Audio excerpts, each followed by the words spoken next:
much does that angel weigh?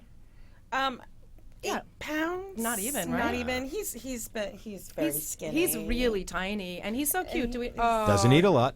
No, doesn't eat a lot. And what kind of a dog is he? What poodle? I'm thinking poodle or poodle mix or something. Yeah, looks he's like a a little poodle cute. mix. Yeah. Yeah, the poodle.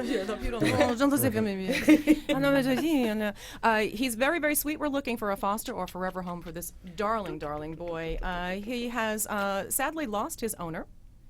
She is in a facility and no longer able to take care of him. Which brings me to the question of, Jen and I know, have many, many animals. Mike has 2.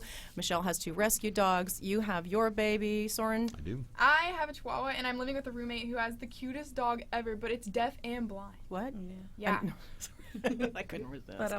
But So you're saying that your roommate's dog is cuter than yours? Yeah. No. Well, I have. Soren, can you move in a little bit? Move in a little bit. What so kind of owner we only are have. you? Keep going. You want me to share a camera? I know. I'm so sorry, Michelle Noriega. Hopefully the Chihuahua is not listening to move this in just broadcast. a little bit. Yeah, hopefully. There we go. Seriously. Squeeze in. We're all family. She's There's the cute. beautiful face of the very young, talented. They're Soren Bass. all cute in different ways. Oh. But that leads me to the question. I mean, Jen and I have a lot of animals, and so have you prepared? Because I will tell you, I don't know anybody who would take my babies. Yeah, and my parents specifically told me that there was no way that they were going to take my dogs. Yeah. And I'm just like, what? Both my parents are no longer, on this plane, and they would have taken them because I come from a family of animal lovers. I'm But hoping that they were joking. But I hope so too. But Steve, no, what about you? I mean, you have. Well, I can tell you a weird story, or I can give you a short answer. Oh no, I'd love a weird story. Okay, You know weird me. story. Death and pets. So about 6 or 7 years ago, I had this really nasty flu. And for the first time ever, I realized how it would be possible to actually die from something like this. I mean, I was so sick, I actually contemplated calling my ex-wife to have her come over and take care of me. You guys don't know. That's death's door. And it occurred to me that I was living alone at the time, that if the worst came to pass and I actually died from this thing, it could be, gosh, a week, 6, 7, 8 days before somebody actually came around and realized. And I had this whole thing go on in my mind that if that were to happen, what would happen to the dog? I had this great basset hound named Buford. And it occurred to me in my delusional state that what would probably happen is I would die, and after about 2 or 3 days, the dog would eat me. Oh God. It's happening. And when the police came in, they'd shoot him for being a man killer. And I realize it sounds utterly ludicrous or that you think I'm making it up, but I am dead serious, and it took me like an hour to get the energy to get out of bed, shuffle into the kitchen, and pour like an entire bag of dog food on the floor so that when I bit the dust, the dog would have enough food. Oh, boy. Yeah, it was pretty bad. That's great. That's actually a great story. That's true That story. That's definitely flu dementia. Yeah. Fever dementia. That is definitely a fever. In my will, I actually do have a portion that very specifically says who gets the dog. Oh, that's good. And Do they want the dog though? yeah, Who I absolutely checked on that because I didn't want a situation where, suddenly somebody that either had no idea or really wasn't prepared for it was given the dogs and really didn't want to deal with it. We have in rescue work, we get so many surrenders because families die and nobody wants them. People Or die hospitalized. or hospitalized, Yeah. and no one in the family will take the animal. And we they get end up in the shelter. we get that last minute call that says, "Can you take this dog before they take the dog to the shelter?"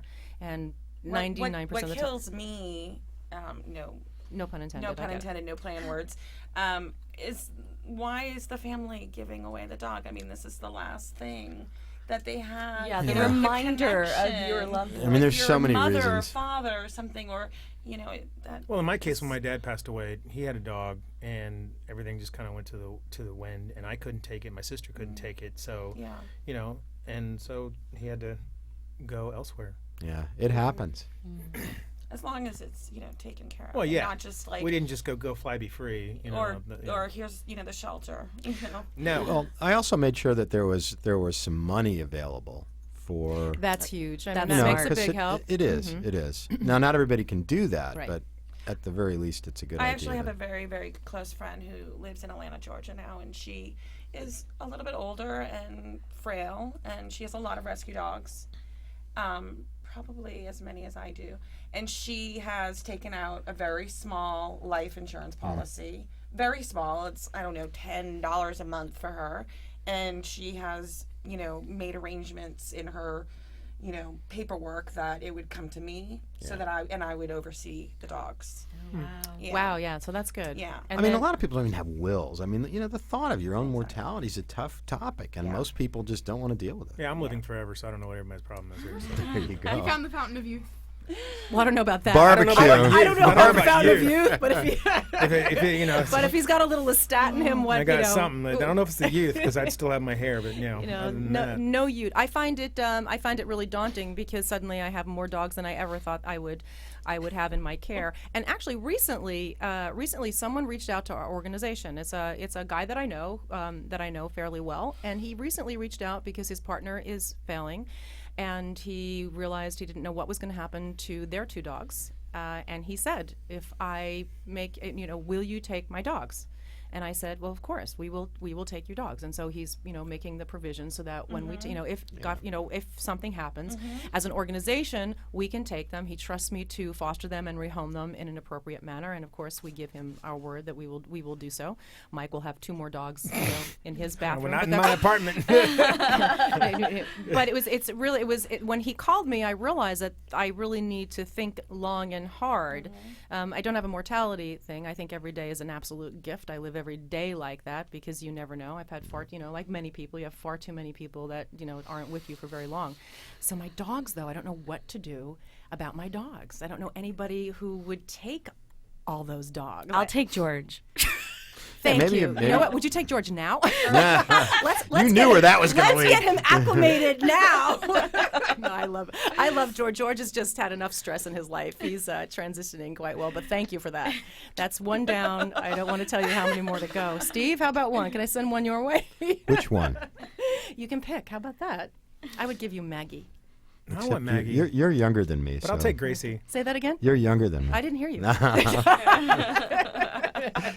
And You women never still live longer. know. You never know. No, you never did. You never know. So that's kind of something that we're gonna post some. There are some interesting websites that I was on today that really tell you how you can do that, how you can take care of it, how you can do things like Jen was talking about with one of her friends.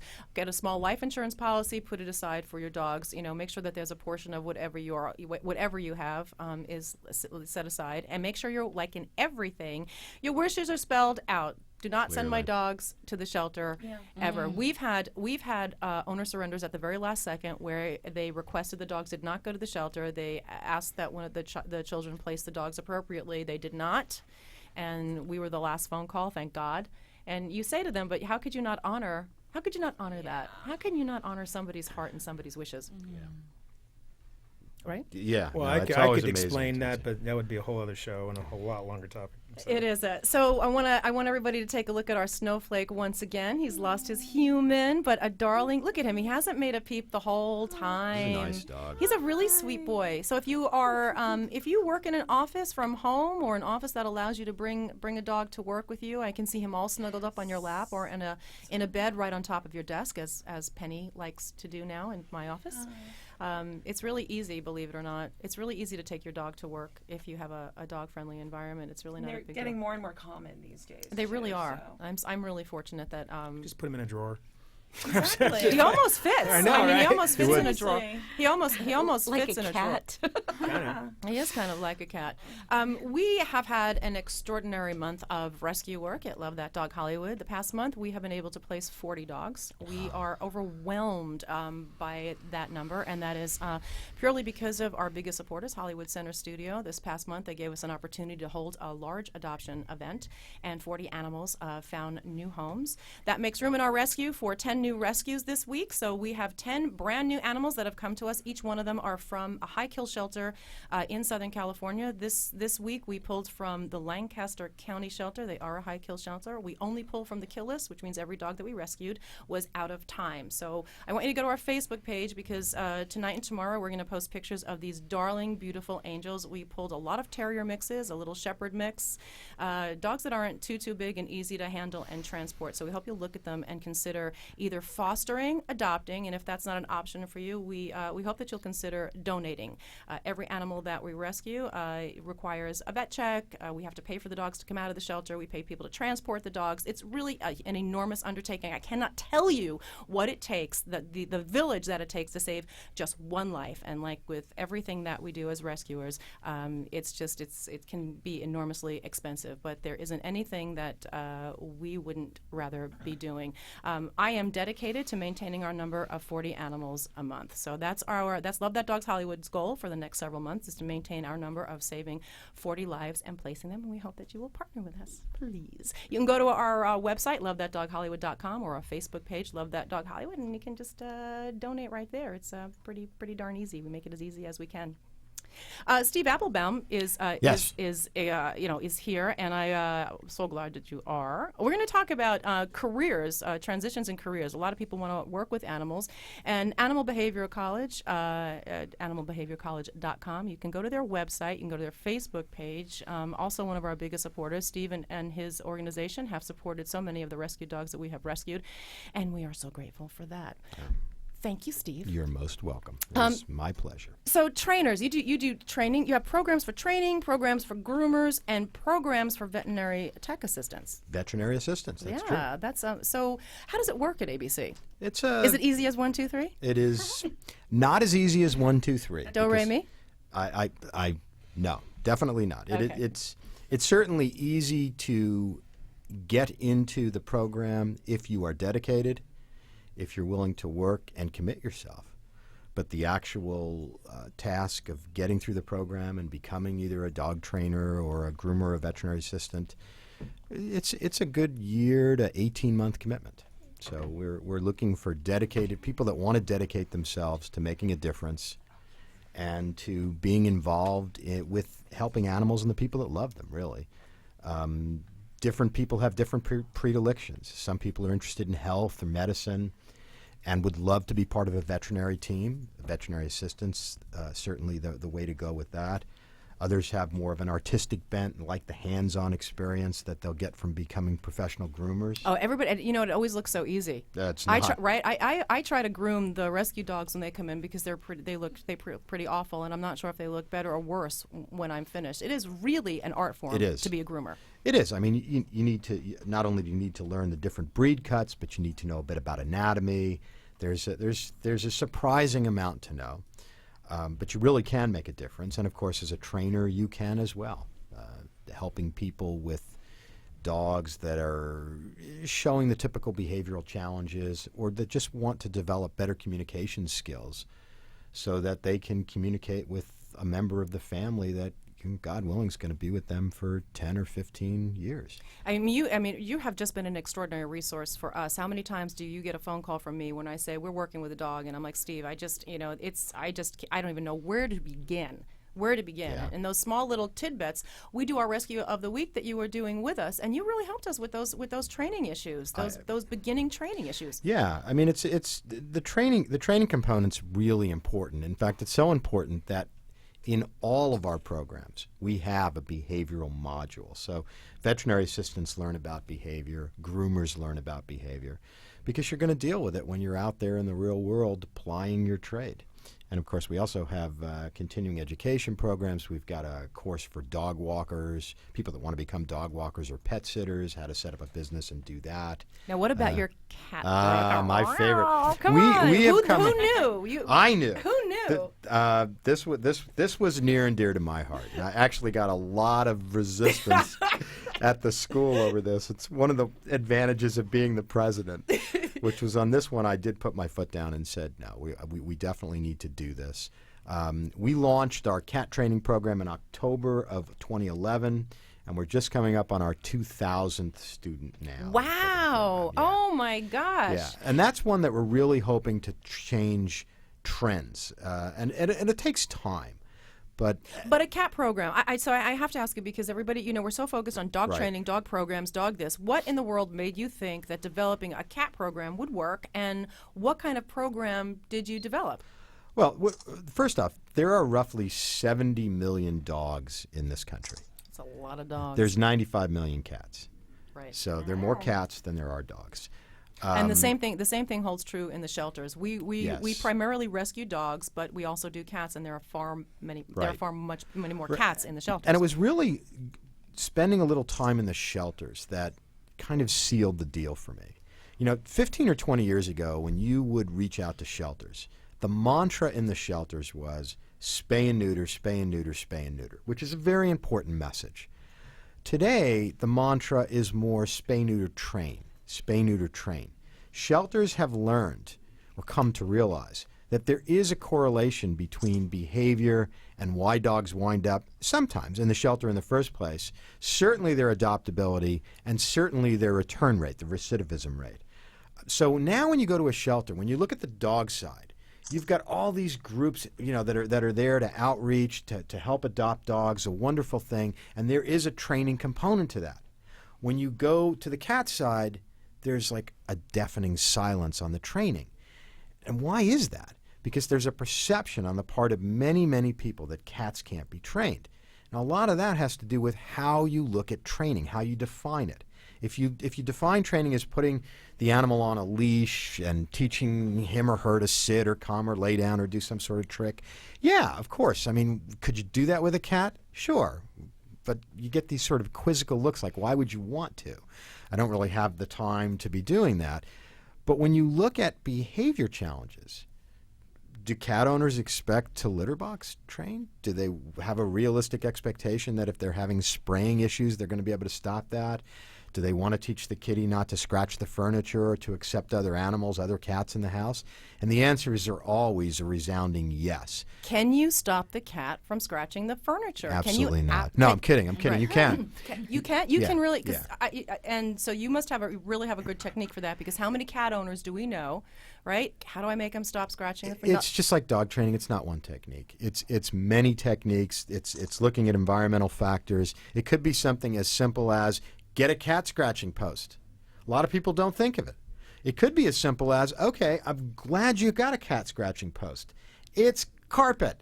There's really no difference between that post and the furniture that you don't want the cat to scratch on. Right. So what you need to do is you need to get the cat to scratch on his or her post, and it needs to be definitely different than the typical furniture. And there are things you can do to make the post more attractive, to make the furniture less attractive. There are a lot of components. Just like dog training, there's no one specific kernel of wisdom that's going to solve every problem. But over time, you learn to identify various environmental factors that really can allow, in most cases, you to either alleviate or completely eliminate the problem. And that's hugely important when you look at the exponential influence that trainers have. The average dog trainer works with anywhere from about 250 to about 700 people a year. That's a lot. Now, with cat trainers, we're really not sure because there really were not that many of them. But even if it's 100 people a year, even if it's 50 people a year, I mean, do the math. If you have 2,000 trainers out there, each working with 1,000 people a year, we can all tap that out. That's a fair chunk of people. So we're hoping over time that there will be a perception change. And we've already started to see it. I noted that one of the largest training groups in the country, which is the Association of Pet Dog Trainers, has now started some continuing education programs for their members to learn about cat behavior as well. So we're starting to see a change, and that's really important because ultimately it's about adopting the kitties the same way you're going to be able to adopt the dogs. And it's very exciting, and I know I talk too much about it, but it's oh my gosh, not at all, because hugely important. The training techniques I've heard for cats are the water bottle, right? That's the water bottle. Yeah. The water bottle can be effective. And the water bottle, I don't really. Yeah. No one's really pursued how you can really, alter your cat's behavior. Right. Well, the thing about the water bottle is, well, there are a couple of things. First, one of the challenges with positive punishment, which is what a water bottle is, the cat is scratching the furniture and you pop out from behind another couch and go, no, and squirt the kitty. How do you go? Is no, is that, and you have to do it with the deep voice too, is that it's associated with you. I mean, if the cat scratches the furniture 5 times and you catch the cat doing it twice, At best, what you're going to teach the kitty not to do is scratch the furniture when you're anywhere around. And since their senses are generally more sensitive than ours, they hear better, they smell better, it's pretty tough to sneak up on a cat when they're really aware. So from that standpoint alone, it's going to be marginally effective. Ideally, what you want is to focus on the positive. And I know that's cliche, but you have to look at behavior kind of the way you look at it for people. People do what they do because they're rewarded. It's not always good behavior from the standpoint of it's being healthy or either emotionally or physically, but on some level, what you do because it's rewarded. Cats don't scratch on the furniture to drive you crazy. That's an ancillary effect. They scratch on the furniture because it feels good, because it's normal for cats to scratch. So if you take that normal behavior and you reinforce it positively on the correct items, and you get the cat focused on scratching those items, as opposed to trying to figure out ways you're going to catch and punish the cat for scratching on the wrong items, you're 3/4 of the way there.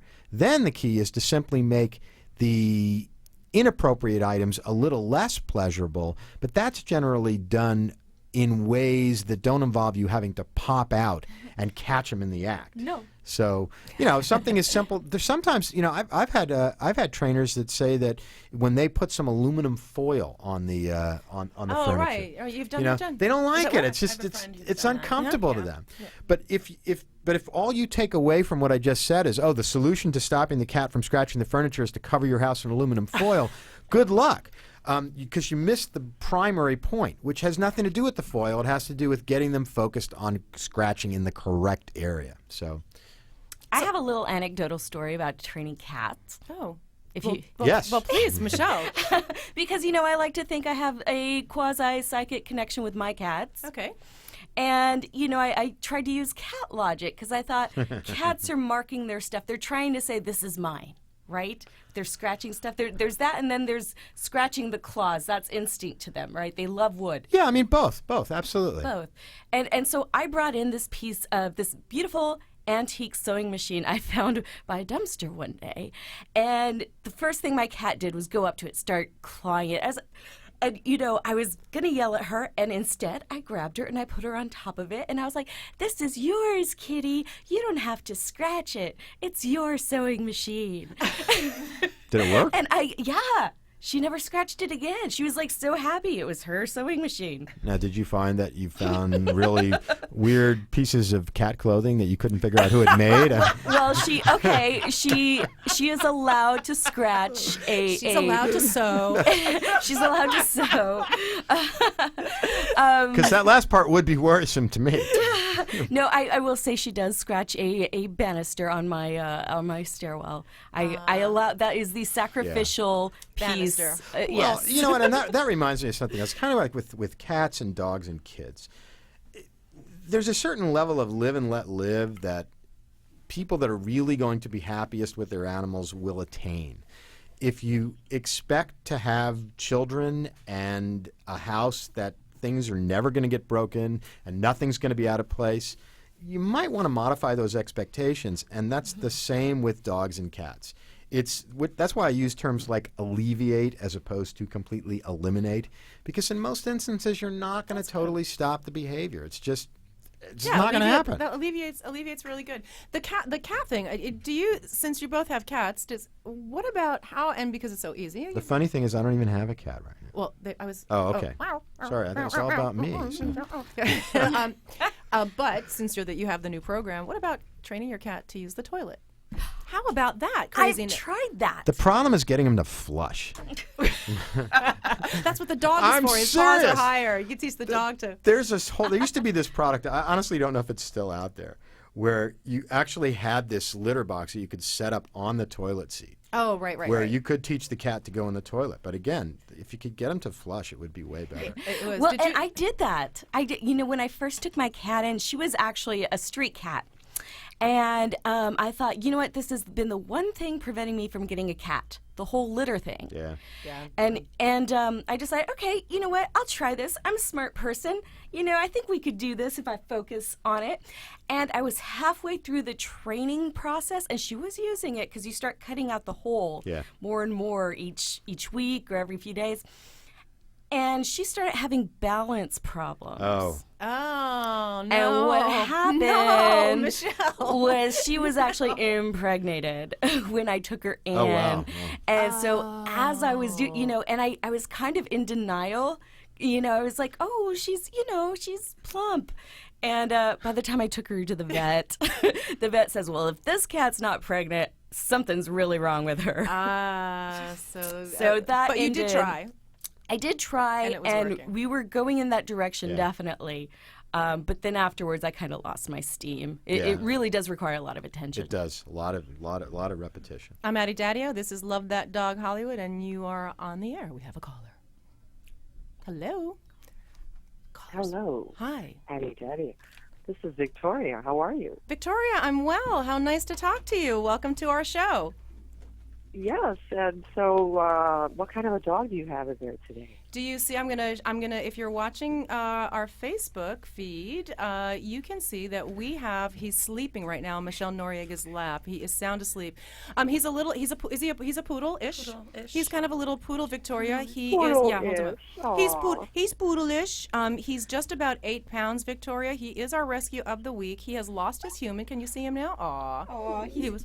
He's like, wait, I was sleeping. He likes to stay asleep. He's like, I'm sleeping. Go back. There we go. Oh, so sorry. Hold them up for Victoria. Victoria, so I'm so excited that you called. Are you considering maybe fostering this little angel for us?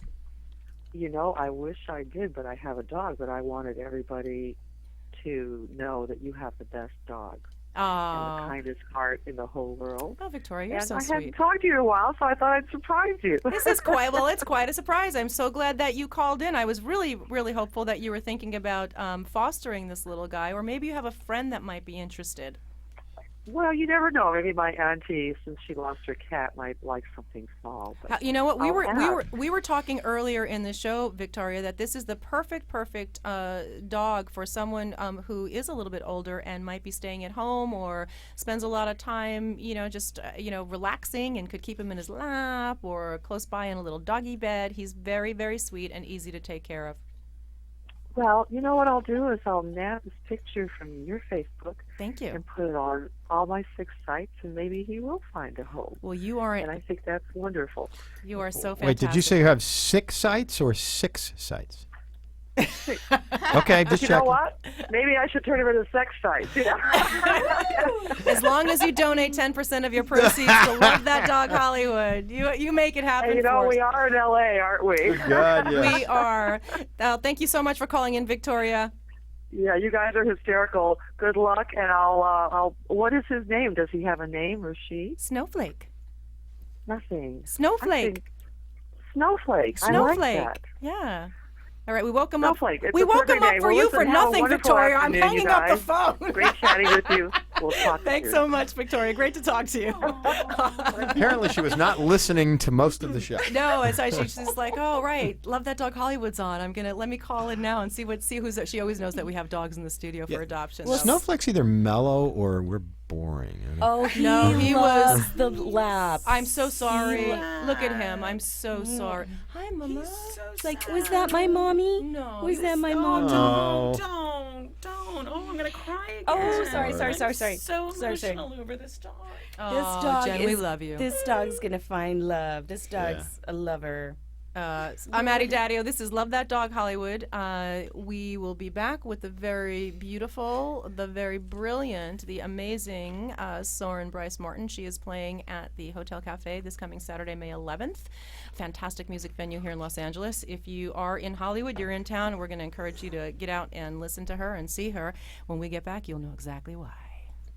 Do you love animals? Do you dream of having a about job that, actually. making a difference in the lives of animals? Well, today you could train for a career in one of the fastest growing industries in any economy. And if you're the spouse of someone serving in our nation's military, you may qualify for free tuition. As the largest animal career training specialty school of its kind, Animal Behavior College trains people who love animals and is currently offering 3 exciting career programs: Certified Dog Trainer, Groomer, and Veterinary Assistant. Each program provides you with the tools and hands-on training necessary for a successful career. You'll learn from professional dog trainers, groomers, and veterinary staff in real-world environments. You'll also enjoy the flexible and convenient school schedule. And you can take the program wherever you go, even if you move around a lot. This makes it perfect for today's military families, as you can continue with our program regardless of where in the United States you're stationed. Don't forget, military spouses may qualify for free tuition. Call Animal Behavior College right now at 866-574-0944. That's 866-574-0944. Military spouses, call today to see if you qualify for free tuition. Once again, that's Animal Behavior College at 866-574-0944.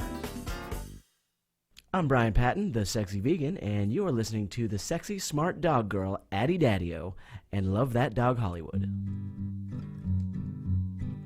I'm Addie Daddio, and this is Love That Dog Hollywood. The incredible sound of Soren Bryce Martin. Cold hard faces in the stove. Words always sound better when you're alone. He'd fight the wind, he'd fight the sea. He would fight anything for me. She's live this Saturday. She's at the Hotel Cafe, May 11th. And don't be surprised, but she's playing guitar and violin on this song. Midnight comes, the sky is lost. This beauty always comes with a cost. I'm Addie Daddio. This is Love That Dog Hollywood. We are so excited to bring the music back to the studio. We are big music lovers as well as dog lovers, and it's been a little bit of time since we had a live studio artist, and we're so thrilled that Soren's with us. Hello, Soren. Welcome. Hello. It's nice to kind of officially welcome you to the show. It's nice to be back. It's great to have you. Steve and I were talking about the fact that the last time we had you on the show, Steve was co-hosting with me that day, and it was great. We were both amazed, blown away at the incredible, powerful, not just the music, but your lyrics as well. Remember, Steve, I know that you were saying the same thing, that we couldn't believe the way that she was writing. Yeah, it's extraordinary at any age. Now, how old are you? I'm 16. God, 16. Yeah, that's the thing. You're 16. I'm a baby. And you've been playing for 2 years, Yes. correct? How long have you been writing? I've been writing songs. Well, I think I wrote my first song when I was maybe 12, but 12-year-olds writing about boys or whatever. And I've kind of really just refined my sound and refined the way I want to write starting 2 years ago. And that's when I picked up the guitar and I was like, you know what? I'm going to do this.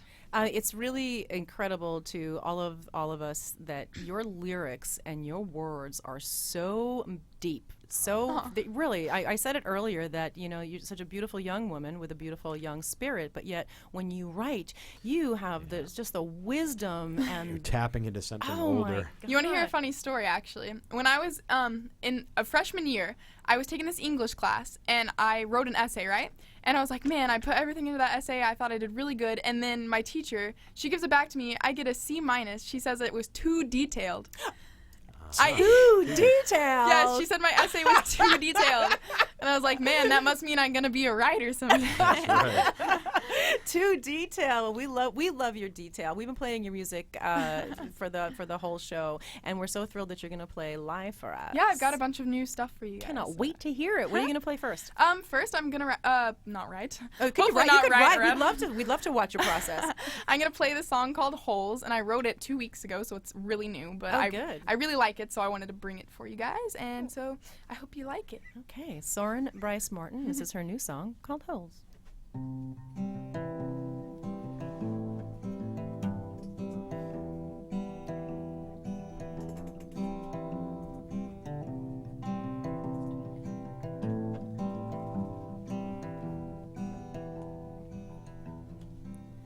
Let the silence choke on your existence. Smoky room, sheets, wool skirts laid over fishnets. waging war and fly over the small deck, dressed in blue, love, and any thought you had said yet, loaded a gun thread.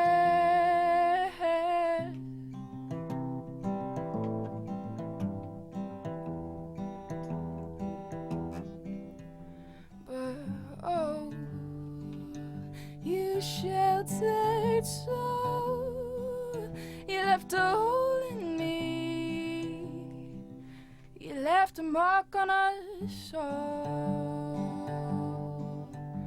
And oh, you purest being, you left a hole in me, I feel you when I sing.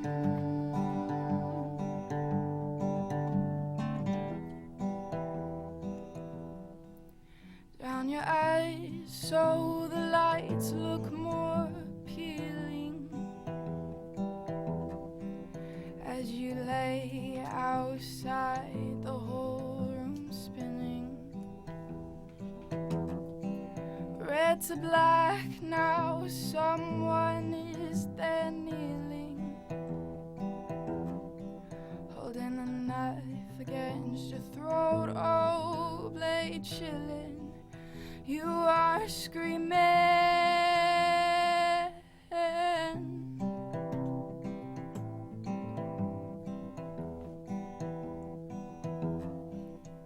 But oh, you sheltered soul, you left a hole in me, you left a mark on us all.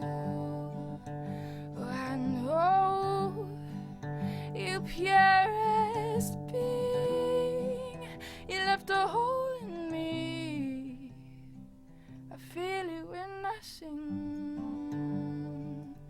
feel it when I sing, feel it when I sing.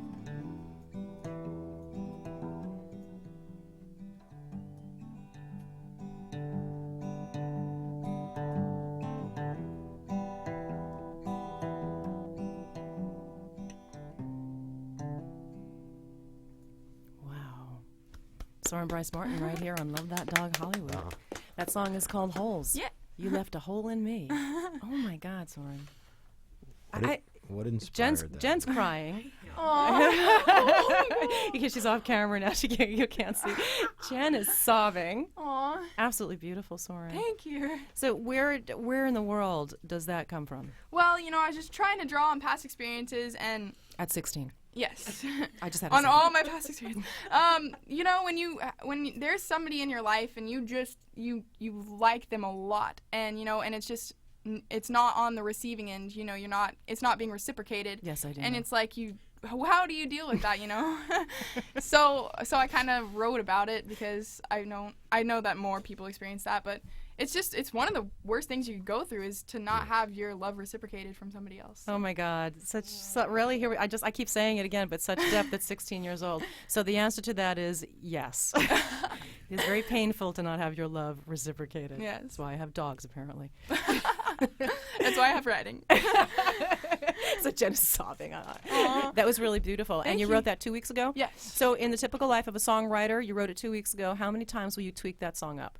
I used to be one of those people who I wrote a song and, you know, I was done with it. I never wanted to, like, touch it again. But now I'm becoming more open-minded about, like, changing things and going back and playing them and seeing what works here and what works there. So now I'm glad that I'm finally opening up to, like, changing things instead of just being done with it. Do you have a question, Steve? No, I was just curious how long it took you to write that.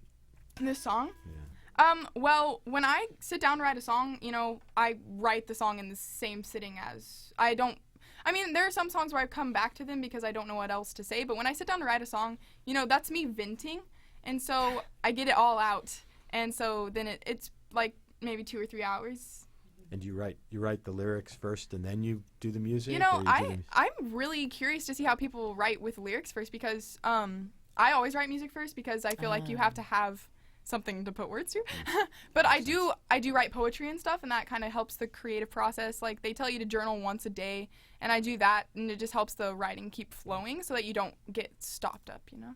Yeah, really important as writers. It's really important, no matter what your writing form is. Michelle Noriega is a writer as well. It's really important to write every day, and even if you don't think you have anything to say, to absolutely then journal. just write. It's I a free- have that's nothing it. to say. Do emails count? In your case, yes. What about texting? Yes, they do count. For you, they count.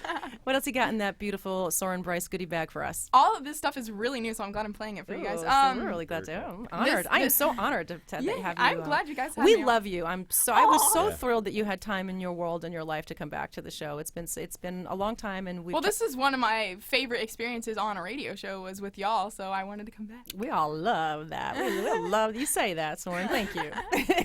Y'all, I love that. Yes, Texan coming ma'am. out. Just don't say thank you, ma'am.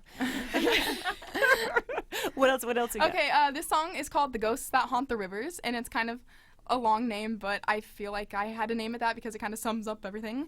And I actually love that name. Thanks. And when did you write this? I wrote this May 1st, so we're talking a week ago. Yeah. And fresh music. Really fresh music. So, and what were you venting when you wrote it? I was actually thinking thinking about this songwriter class I took a long time ago, but I was remembering it for some reason the other day, how they told us to write about another, story from another person's point of view. And so I was like, okay, I'll try that. And so this one is kind of about. Well, here she is. One more time with her brand new music on Love That Dog Hollywood, the very beautiful, the very talented, the very gifted Soren Bryce Martin.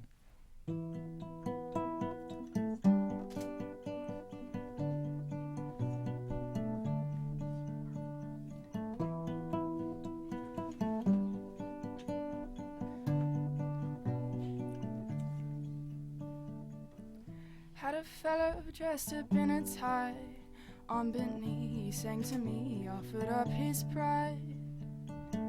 But the people, it was all a lie, just a smoke enough to choke upon his alibi. He said goodbye, and then the water rose again. Sunken spaces, bloating faces of his strange men. And when the corners came to fish them in, their eyes just blinked, treading the deep, saying that they'd slept in.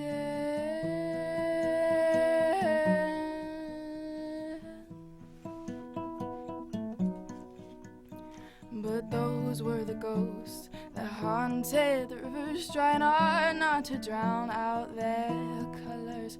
And they would wait for their lovers who stared at empty mirrors and shivered.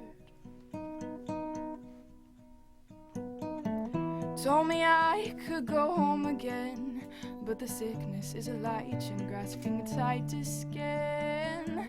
Hello friends, don't know how long I can bend when the blackness is a trap that I did not intend.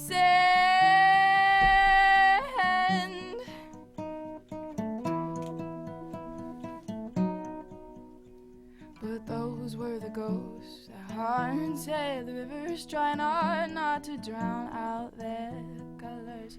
And they would wait for the lovers who stared at empty mirrors and shivered.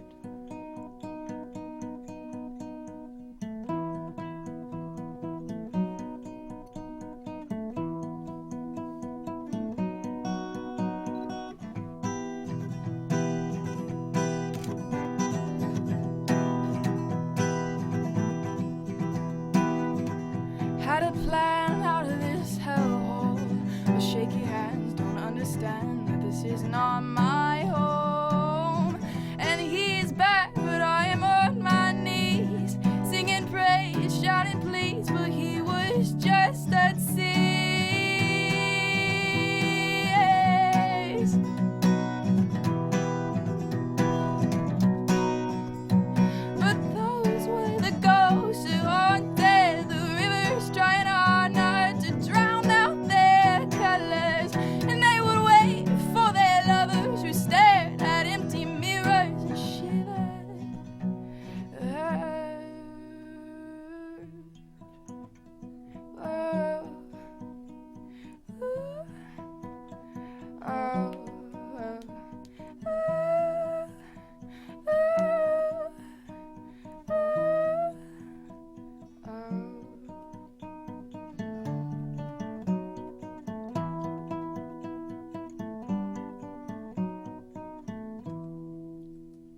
Her name's Soren Bryce. You're listening to her right here on Love That Dog Hollywood. Holy mackerel. You have everybody crying, even Aw, guys. Steve. That was pretty incredible. You have some new vocals too, very different vocal style. Yeah, well, I think it's also because I'm a little sick. But Well, no. I mean, you kind of from the older stuff. That yeah, I feel like I've really narrowed down what I want, like the style that I want to write in. Yeah. So it's nice because like I know what I want to sound, what I want my sound to be. So it's a lot easier to write songs now instead of like being all over the place. So who are your influences? Do you have? Tell me some of your influences. You're probably not gonna know any of them because I'm one of those, as they say, hipsters. There's like, I'm not sure I should get mad at that. Yeah, I was going to Right, say. Steve. What am? I listen to a lot of Ben Howard. I've been on a Radiohead kick lately. I know I know they a lot are. of Radiohead Okay, I kick know what lately. Radiohead is. Good. City and Color, Dallas Green is the guy in that band, and he's amazing, just amazing lyricist. And so I kind of draw on him for not lyric ideas. I completely take all of his ideas. No, I draw on him for like inspiration on like what he writes about and how he phrases things. And I am a he's really great. pentameter or something like that. Yes. Yeah. And so yeah, I listen to a lot of folk music. So Folk, I probably don't know so much about. yeah. It almost sounded like you had a little Spanish influence. in Oh, it, yeah. or Oh, it's interesting. Yeah, the kind of little. maybe the tiniest bit. Do you listen to any of that at all? I listen to classical guitar Yeah. because Yeah. I really think it's interesting. Oh, Steve, that's so cool that you picked that up. That is definitely. I definitely had a little of that classical guitar sound. yeah. Thanks. Yeah, you're welcome. Gosh, what else? I have one called Dust Mites that I wrote yesterday. Dust mites. Mites. It's getting more and more. Is that kind of like bed bugs? Yes. That's Hopefully- next week. Hopefully the song explains. Dust mites. Yeah, Yes. this is Dust Mites, brand new, 24 hours old, from Soren Bryce Martin right here on Love That Dog Hollywood.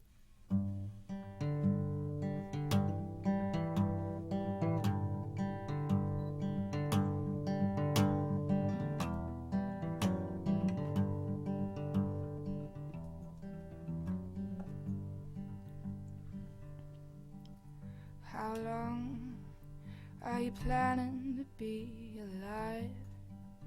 Go ahead, tell the truth this time.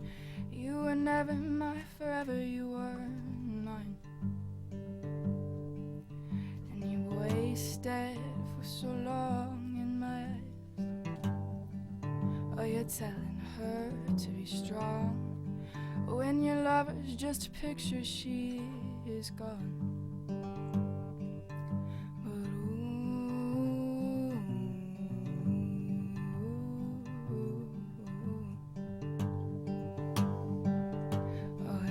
Child, won't you rest your weary head, thinking something is under your bed, when it's all just some dust mites instead. Oh, and don't love the hand that feeds, for when they're broke and feeding you seeds, you'll wish love was a thing you could eat.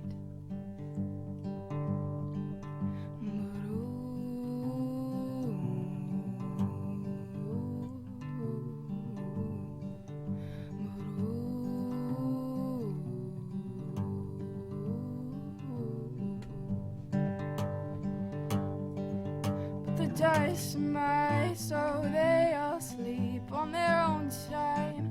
They don't feel a thing. Yeah, the dust mites, they all sleep on their own time. They don't feel a thing. But you can't prevent the fear of fear itself. No, you can't make someone love you when you're no help.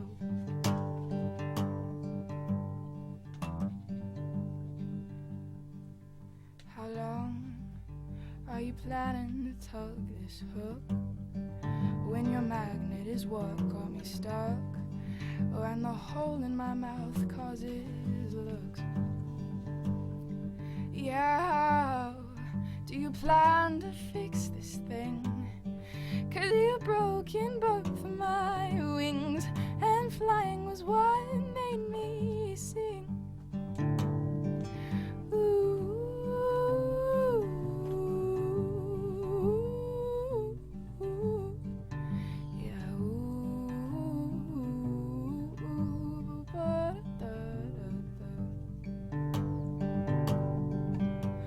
dust mites, they all sleep on their own time. They don't feel a thing. Yeah, the dust mites, they all sleep on their own time. They don't feel a thing.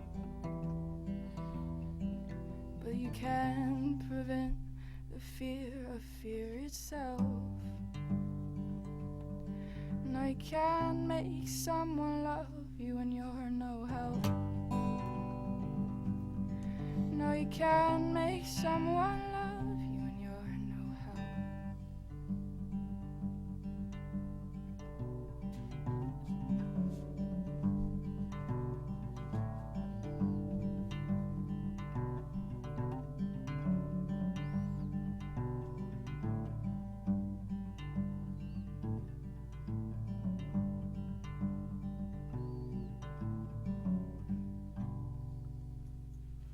Wow. You've broken both my wings because flying is what made me sing.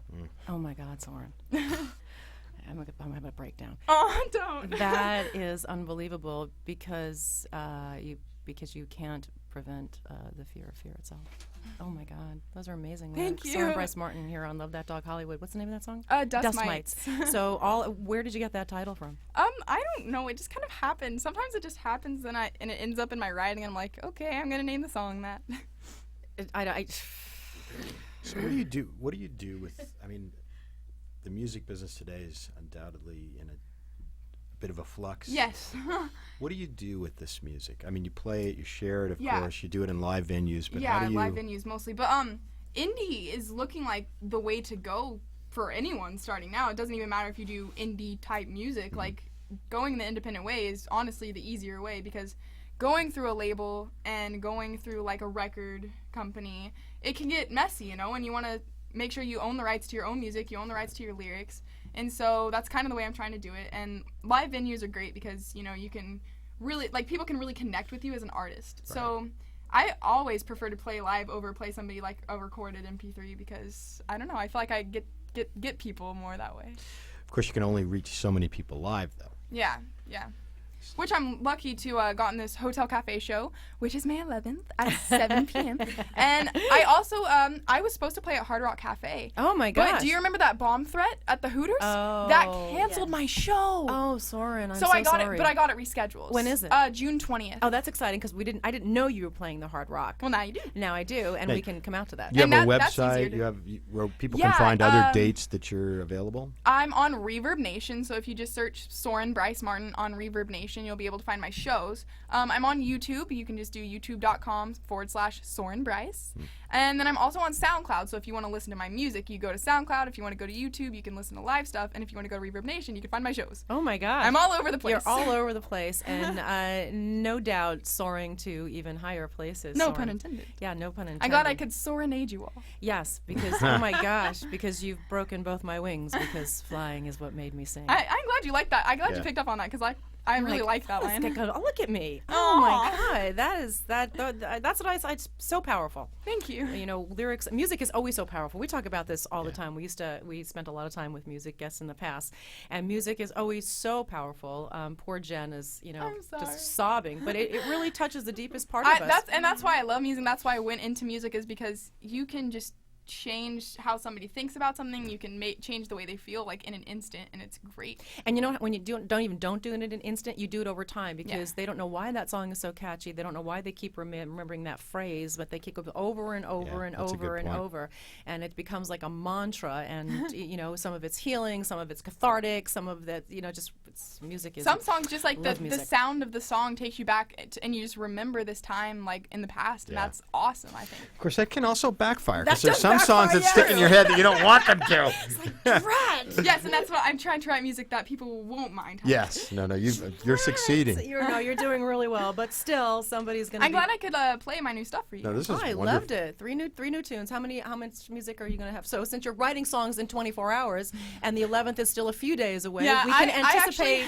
I have people playing with me, so I have a set locked in. But I'm playing it when I go back to Texas this weekend. I have a show lined up in Texas, and I'm gonna just play all my new stuff, all my new material, see how the audience receives it, so I can start planning sets for when I'm back out here. That's great. Now, where are you in? You in Austin? Amarillo. Amarillo. So 9 hours away from Austin. Yes. Slightly. It's just a little bit away. Just a bit far. Just a little bit away.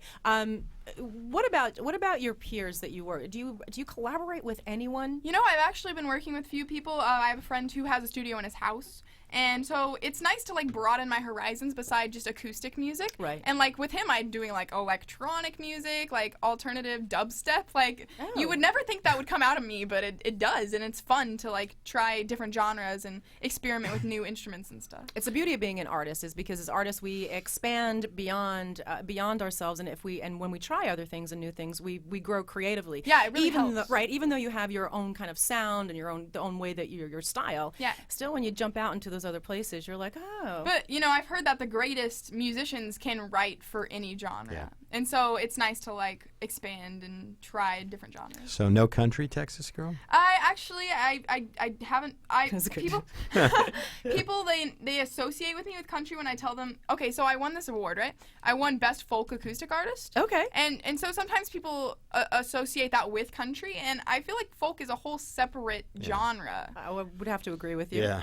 Cause I don't consider what I play country, Not at and so I don't know. Like some people do though. What would you consider it? Country I consider like. No. What would you consider your Oh, music? what I play? Where would you put that? What kind of genre would you? Honestly, what acoustic kind of is the genre would you best. create for yourself? Yes, honestly, acoustic is the best Yeah. description because that's all I play. I play acoustic guitar, I have acoustic banjo, violin. It's all acoustic instruments. And folk really fits some of my songs, like the Ghosts Who Haunt the Rivers. That's very folky, Spanish folk. And Classic. but I've changed a lot over the 2 years that I've played guitar. Like I started out rock, and then I moved to like this weird acoustic thing. So I'm glad where I am right now. I like where I am. I'm always excited to see new artists. You know Lulu Cerrone. Yeah. Yeah, so it's always exciting. We spend a lot of time with Lulu, with Lemonade Warriors and Life with Lulu and all that she's doing and all the bands that she plays with and all the different. She plays drums, right? She plays drums. She plays Piano. piano, Yeah. and I've she's, seen her play piano and sing. It was and great. also writing now Awesome. as How well, old and is she? really growing. Oh my God, She's like 98. yeah, She's like a solo 98-year-old. she's like you, 45. Yeah. No, she just turned 14. Oh, jeez. Yeah, she just. Wow, she acts a lot older than that. Yeah, well, again, just like you, Lulu Cerrone has a very deep, passionate old soul that reaches into the depths of we don't know where and comes up with not only great music, but for someone like Lulu, her passion to help the world, for you to create just amazing music. I'm always inspired to sit with young people that are truly making changes. And it's in the great, world. like coming to LA, I wasn't sure how well I'd be able to find people that think at the same level that that sounds bad. That on the same No, we can go. You can same perspective. You can go there. The same perspective, have the same views as me, and how music really is shares a big shares part a of their similar life. sensibility. Shares Yes. shares a similar sensibility. So finding a lot of those people out here, it's great. It's really built my whole community, my music community. Well, we tend to gravitate, show me who your friends are and I'll show you who you are. And in the good way, it's just we gravitate to like-minded people that share kind of a similar sensibility and things like that. And it's great that there's so many talented young people out there who are just trying to make a difference. It's really awesome. It is really awesome. Hope for the future. Yeah. You know what I say? Our It's generation the is present. It's not even hope for the future. It is the present. When you sit, I mean, she's already changed, my world today. That beautiful music, the Broken Wings, and then I'm like, oh my God, I'm gonna be thinking about that for weeks. Yeah, we can get more of these people in control. Yeah, and we need You more can't do a worse job Vote than for we me have. for president. Soren Bryce. You have to be 35. Oh, a little bit of time. See you soon. 19 years. See you soon. I can't Who are you playing with at the Hotel Cafe? I'm playing with these great musicians. One is playing upright bass, which Ooh. it goes back to my roots because I started out in orchestra, and so I was like, yay, upright bass. His name is Eric Curtis. We He's love upright bass. great. And then Justin Glasgow is playing drums for me, and he plays with Avril Lavigne and people like that. What? So that's pretty awesome. That's But better than he's awesome. a great musician, and he's playing drums and then playing piano on one song. So. See, that's funny. Upright bass I either associate with classical or with jazz. Jazz. Oh, Yeah. yeah, definitely. We're trying to put it fits pretty well into folk. Oh, I'm sure it's going to be great. Because jazz sort of has bluegrass background, and bluegrass has folk background, so it kind of all ties together. It sounds awesome. I'm really excited. I'm excited too. How long did you rehearse for the show? We were rehearsing for the Hard Rock show, so that was already 2 rehearsals, you know. Oh, okay. And then 2. we rehearsed once for this one. 2 and 1. Yeah. That's Well, amazing. She writes a song in a day. I know she writes this. Are you gonna? Are you? Well, it's great to just work with people who, like, you know, when something isn't right, they pick up on it right away. Like, you don't have to practice and practice for them to get it. They get it. They're professionals. How long is your set? My set's 45 minutes. Ooh, That's gonna that be is a great. great So come for a little- set. 45 minutes. That's fantastic. You go on at 7, Yes. or are you on right at 7? Yeah, Or- because okay. doors open at 6:30. Doors open at 6:30. It's the Hotel Cafe. They are on Cahuenga Boulevard here in Hollywood. So if you're in the Los Angeles area, If you check out my Facebook, Facebook music page, or my Twitter, you'll be able to find what's your Twitter handle? Soren-Bryce.Martin, I think. Oh, you have little dashes and dots in there. Yeah, I don't know. Soren. If you Spell search- Soren. If you search for me, then Soren. yes. Right. It has all the information on shows, upcoming shows, where stuff is, how much tickets are, and stuff. So That's really exciting. Soren Bryce Martin, and a brilliant, brilliant young talent. We're thrilled. Please come visit us whenever you like. Whenever will. you've written a song on a Wednesday morning, please come play it for us on a Wednesday afternoon. That's right. We'll give you our full feedback. Have a great show on Saturday. thank you. I look forward to seeing you. Thank you for having me. Oh, it's my pleasure. It was fun. Yeah, it's We always talked fun. about steak, Right? And dust mites. I mean, steak. Yeah, from steak to dust mites To adoption, vegan, to cat adoption, behavior. to cat To behavior, vegan Training cannibals. to vegan you know. aluminum foil. right, to a beautiful new rescue dog. It's just been a brilliant show. I'm so glad that you could be part of it. Steve Applebaum, as always, just an actual joy to have you in studio. Thank Please come you. back and visit us more often. I will. There's Michelle Noriega rocking the baby. Once again, his name is Snowflake. He's available. He is our rescue of the week. He will be all over our Facebook page, and we'll tweet him out as well. He's just looking for somebody to go home with, Michelle Noriega. He's just looking for somebody to just go home with and sit in their lap. If we had room at the office, we would bring him there as well, and we are sure somebody at Hollywood Center Studios would scoop him up. I always want to thank my supporters, Hollywood Center Studios, for sponsoring us and giving us a place to call home. We are so grateful for you. Appreciate all of the love. I want to show you one of our PAC team members. His name is Laura Murray. She is creating these one-of-a-kind. I'm going to lean them in. Individual bracelets. Can you see them? They're our love bracelets. These I are like bracelets. These are our love dog bracelets. They see love and dog. She's creating these one-of-a-kind pieces that you can you'll be able to buy on our website. So I'm giving you a little preview. I just want to say thank you so much to Laura for providing her creativity to help the rescue world. I'm Addie Daddio. I want to thank Jen Byrne, Mike Quick, Michelle Noriega, Soren Bryce Martin, Steve Applebaum, Animal Behavior College. You have many choices in this big, wide, beautiful world that we live in. I am so grateful that you would choose to spend any of your time with us. As always, we encourage you to adopt, foster, donate, save a life. Yours. We look forward to seeing you next time. Have a good one.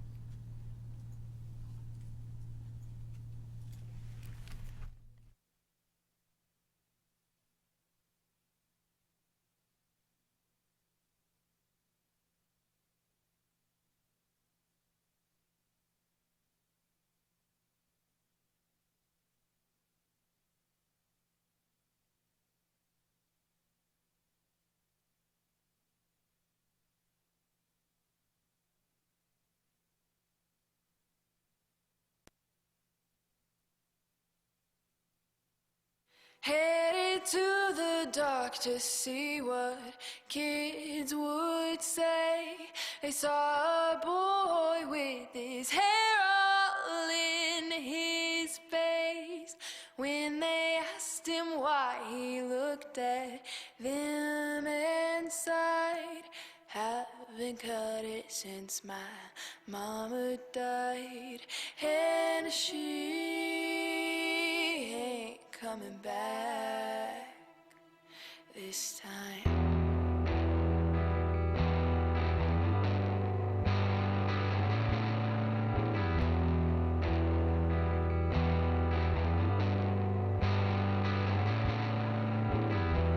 He had trouble every day of his life. No one gave a shit about what he did or tried.